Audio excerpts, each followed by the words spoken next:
মতিউর রহমান বলছে আমি কথা দিয়ে কথা রাখবই আমি। হরিশ্চন্দ্রপুর আমার জন্মভূমি, গরিবের উন্নয়ন করব আমি।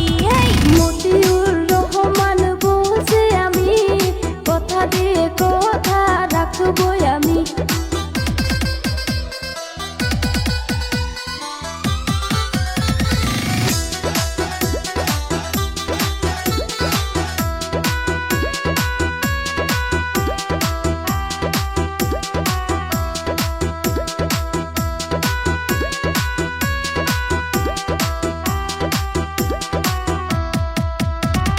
বিনামূল্য স্বাস্থ্য